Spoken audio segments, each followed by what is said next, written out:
Recently India और Europe ने एक ट्रेड डील की है जिसको मदर ऑफ ऑल डील कहा जा रहा है। इस डील का पाकिस्तान के लिए क्या मतलब है, इस पे बात करते हैं। सबसे पहले तो डील क्या थी। डील जो कि तकरीबन 10 साल से ज्यादा दोनों मुल्क या दोनों रीजन्स ट्राई कर रहे थे। रीजन इसलिए कि वहां पर यूरोप में बहुत सारे कंट्रीज हैं और इंडिया एक तरफ एक ही कंट्री है, तो इसको मदर ऑफ डील इसलिए कहा जा रहा है कि इसमें मैसिवली एक दूसरे को छूट दी गई है। यूरोप ने इंडिया को 99.5 99.5% ऑलमोस्ट 100% टैक्स एंड ड्यूटीज में छूट दी है। उसके मुकाबले में इंडिया ने क्या किया, इंडिया ने यूरोप को जहां पे इंडिया ने यूरोपियन कार्स पे जहां 110% 110% ड्यूटी थी उसको कट करके जस्ट 10% कर दिया है। ऑलमोस्ट 90% से ज्यादा कट किया है। तो इस तरीके से दोनों मुल्कों में अब तजारत के बहुत ज्यादा चांसेस, बहुत ज्यादा ट्रेड बहुत ज्यादा बढ़ेगी।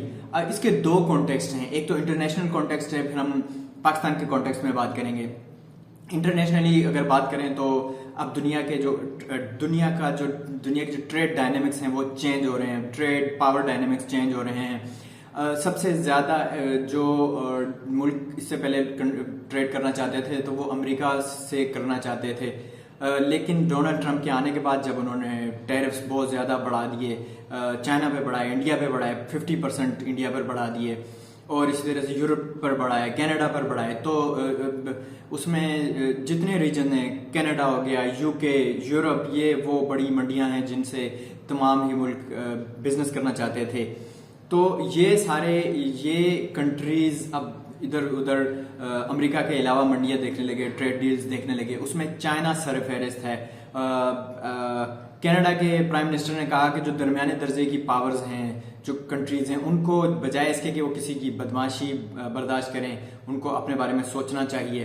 तो इशारा उनका अमेरिका की तरफ था। इसी तरह से यूके के प्राइम मिनिस्टर जाके चाइना में गए, इन दोनों ने जाके विजिट्स किए। उस पर डोनाल्ड ट्रंप ने कहा कि हम इसको अच्छे तरीके से नहीं लेंगे अगर आप वहां जाएंगे और मुस्कुराते हुए तस्वीरें खिंचवाएंगे। तो एक तो ये दुनिया में जो हालात चेंज हो रहे हैं, अब अमेरिका के ट्रेड टैरिफ्स की वजह से रीजन्स और कंट्रीज दूसरे पार्टनर्स ढूंढ रहे हैं। अब आता है पाकिस्तान। तकरीबन पिछले साल पाकिस्तान के लिए अमेरिका के बाद दूसरी बड़ी मंडी यूरोप की थी और हमारा टेक्सटाइल सबसे ज्यादा जाता है। वो ओवरऑल कोई 13 बिलियन के करीब, हमारे 13 अरब डॉलर हमारा पिछले साल वहां पर एक्सपोर्ट्स थी। तो पाकिस्तान की वहां पे बहुत ज्यादा एक्सपोर्ट्स होती हैं, स्पेशली टेक्सटाइल एक्सपोर्ट्स बहुत ज्यादा होती हैं। तो अगर इंडिया को इतनी ज्यादा छूट मिलती है तो वहां पे हमारे लिए बहुत ज्यादा कंपटीशन बढ़ जाएगा। कंपटीशन तो वैसे हम बांग्लादेश के लिए भी बढ़ना था, लेकिन बांग्लादेश के जो ताजिर हजरात हैं, ट्रेडर्स हैं, वो इतने परेशान नहीं है। उसके मुकाबले में पाकिस्तान के ट्रेडर्स परेशान थे। उसके दो रीजंस हैं, मतलब एक तो हमारे मुल्क के ओवरऑल बिजनेस के हालात, और फिर ट्रेडर्स भी कुछ ना तो वो कोई इनोवेशन करते हैं, कोई कंपटीटिव होने की कोई भी कोशिश नहीं करते।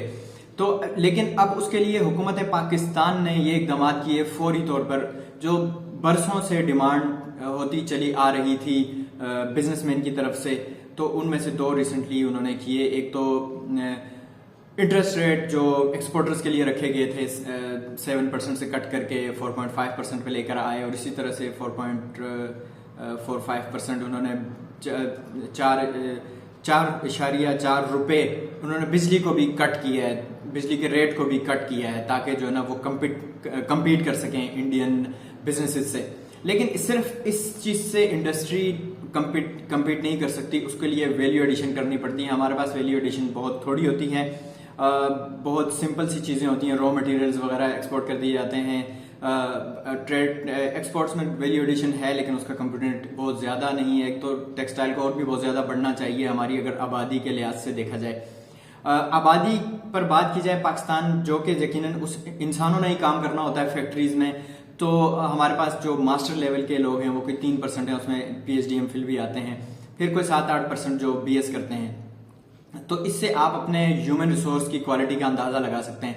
80% कहते हैं उनकी क्वालिटी किसी भी, आप उसके सिर्फ अगर कहें कि तालीम नहीं हासिल कर सके तो कोई स्किल, हुनर, लेकिन उस तमाम हर तरीके से वो बहुत पुअर है, बुरे, उसको इंटरनेशनल स्टैंडर्ड पे अच्छा नहीं समझा जाता।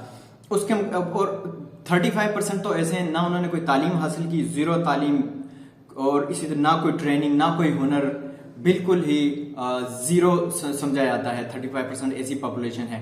तो लॉन्ग टर्म में इस पर भी अपनी पॉपुलेशन पर उसकी तालीम और तरबियत करने की भी ज़रूरत है, ताकि वो ज़्यादा से ज़्यादा कंट्रीब्यूट कर सके। लोकली फैक्ट्रीज या सर्विसेज की भी एक्सपोर्ट होती है, उसमें भी अपना हिस्सा मिला सकें और पाकिस्तान इंटरनेशनली कम्पीट कर सके।